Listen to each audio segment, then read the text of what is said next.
عزیزان گرامی، یہ غوث پاک رضی اللہ تعالیٰ عنہ کا مقام اور مرتبہ ہے، بڑا ہی اعلیٰ مقام ہے۔ میں نے بتایا تھا گزشتہ بیان میں کہ جو نسبت قادری ہے بہت بڑی چیز ہے، اور کبھی بھی مصیبت پڑے اپنے غوث کو پکارتے رہو، غوث اعظم کو مدد کے لیے پکارتے رہو، یا غوث المدد کے نعرے لگاتے رہو، تمہاری دنیا میں جتنی مشکلات ہیں سب دور ہو جائیں گی۔ واقعات اس بات پر شاہد ہے۔ ایک تاجر تھا، وہ اپنے اونٹ پر سرخ شکر لادے ہوئے لے جا رہا تھا کہ اسے فروخت کرے گا، فروخت کرنے کے بعد منافع ملے گا، لیکن کئی اونٹ تھے، اونٹ پر سرخ شکر رکھی ہوئی تھی۔ اچانک تھوڑی دیر کے بعد سفر میں اونٹ گم ہو گئے، اونٹ نگاہوں سے اوجھل ہو گئے۔ وہ بیچارہ بڑا پریشان ہو گیا کہ اتنی محنت سے سامان لے کر آیا تھا کہ جہاں جا کر مارکیٹ میں بیچیں گے کچھ نفع ہوگا، مگر اونٹ نظر نہیں آ رہے ہیں۔ اونٹ کو تلاش کیا، بیابان میں ڈھونڈا، جنگل میں ڈھونڈا، کہیں پر بھی اونٹ نہ ملے۔ جب بالکل پریشان ہو گئے تو انہوں نے اپنے پیر و مرشد حضور شیخ عبد القادر جیلانی رضی اللہ تعالیٰ عنہ کو مدد کے لیے پکارا۔ پھر انہوں نے یا غوث المدد کا نعرہ لگایا، یا غوث المدد کا نعرہ لگایا۔ جیسے ہی غوث پاک رضی اللہ تعالیٰ عنہ کو مدد کے لیے اس تاجر نے پکارا تھا، عزیزان ملت اسلامیہ، غوث پاک رضی اللہ تعالیٰ عنہ کا کرم ہوا۔ دور ٹیلے پر ایک سفید پوش بزرگ نظر آئے اور وہ اسے اشارہ کر رہے ہیں کہ اے تاجر میری طرف آؤ، اس طرف آؤ۔ جب وہ تاجر وہ ٹیلے پہاڑ کی طرف بڑھنے لگا، پہاڑ کی طرف جانے لگا، تو جب وہاں پہنچا تو وہ بزرگ تو غائب ہو گئے تھے، مگر وہاں پر اس کے اونٹ نظر آ گئے، اس کے اونٹ اس کو مل گئے۔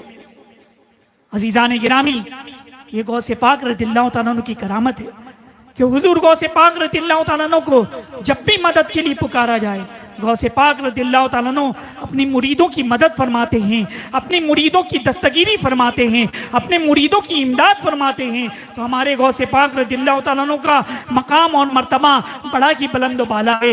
آپ نے وہ سنا ہوگا واقعہ، حضرت شیخ ابو سعید بغدادی رحمت اللہ تعالیٰ علیہ، ان کی صاحبزادی کو کسی جن اٹھا کر کے لے گیا تھا، کوئی جن لے کر کے چلا گیا تھا۔ وہ غوث پاک رضی اللہ تعالیٰ عنہ کی بارگاہ میں فریاد کرتے ہیں، اور فریاد کرنے کے بعد غوث پاک رضی اللہ تعالیٰ عنہ فرماتے ہیں کہ تم کرخ کے ویرانے میں چلے جاؤ، کرخ کے قبرستان میں چلے جاؤ۔ جب آدھی رات گزرے گی تو وہاں پر بسم اللہ الرحمن الرحیم پڑھ کر، علی نیت عبد القادر پڑھ کر کے اپنے درمیان حصار کھینچ لینا۔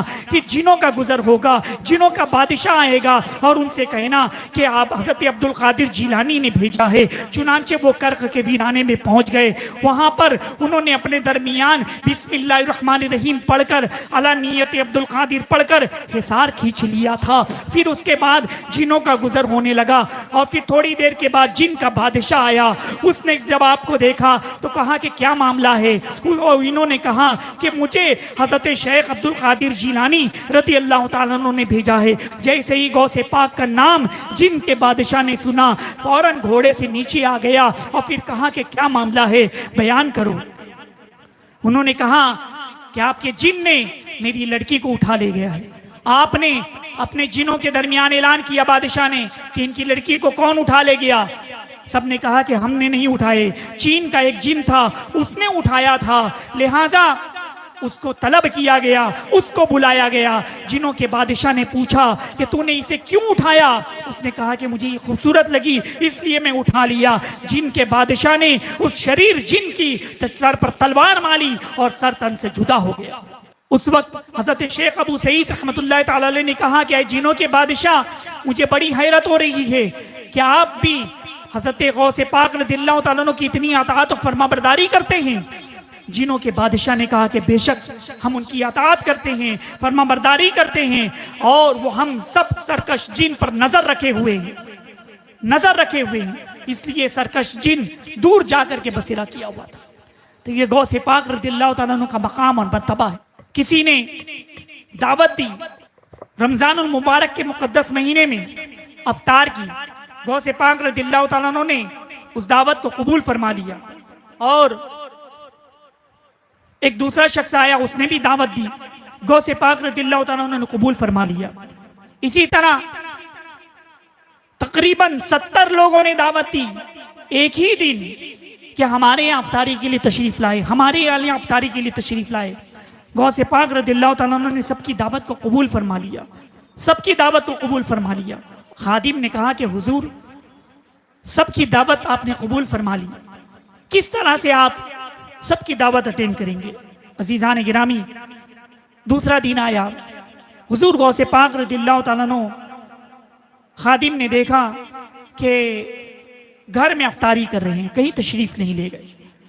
گھر میں آپ نے افطاری کی، اور پھر لوگوں نے کہا، بعد میں بغداد کی جامع مسجد میں لوگ ملاقات ہوئے، کسی نے کہا کہ آج حضرت شیخ عبد القادر جیلانی رضی اللہ تعالیٰ عنہ نے ہمارے گھر افطاری کی۔ دوسرے نے کہا کہ کیا بات کر، ہم بلکہ غوث پاک ہمارے گھر آئے۔ تیسرے نے کہا کہ غوث پاک ہمارے گھر آئے۔ خادم نے کہا کہ حضور غوث پاک رضی اللہ تعالیٰ عنہ کہیں تشریف نہیں لے گئے، وہ تو ہمارے گھر انہوں نے اپنے گھر پر ہی افطاری کی ہے۔ عزیزان ملت اسلامیہ، یہ معمہ کسی کو سمجھ میں نہیں آیا۔ خادم نے، تمام لوگوں نے غوث پاک رضی اللہ تعالیٰ عنہ کی بارگاہ میں حاضری دی، عرض کی کہ حضور سب کہہ رہے ہیں کہ آپ نے سب کیا افطاری کی ہے۔ غوث پاک رضی اللہ تعالیٰ عنہ نے فرمایا کہ الحمدللہ، ہاں میں نے کل بیک وقت 71 جگہ پر افطاری کی ہے، یعنی 70 مقامات پر غوث پاک رضی اللہ تعالیٰ عنہ حاضر رہے، سب کے گھر آپ نے افطاری کی، اور اسی وقت آپ نے اپنے گھر پر بھی افطاری کی۔ یہ حضور غوث پاک رضی اللہ تعالیٰ عنہ کا مقام اور مرتبہ ہے، یہ غوث پاک رضی اللہ تعالیٰ عنہ کی عظمت ہے۔ عزیزان ملت اسلامیہ، اللہ تبارک و تعالیٰ سے دعا ہے کہ ہمیں حضور غوث پاک رضی اللہ تعالیٰ عنہ کے نقش قدم پر چلنے کی توفیق عطا فرمائے، غوث پاک رضی اللہ تعالیٰ عنہ کے فیضان سے مالا مال فرمائے۔ وما علینا الا البلاغ۔ السلام علیکم۔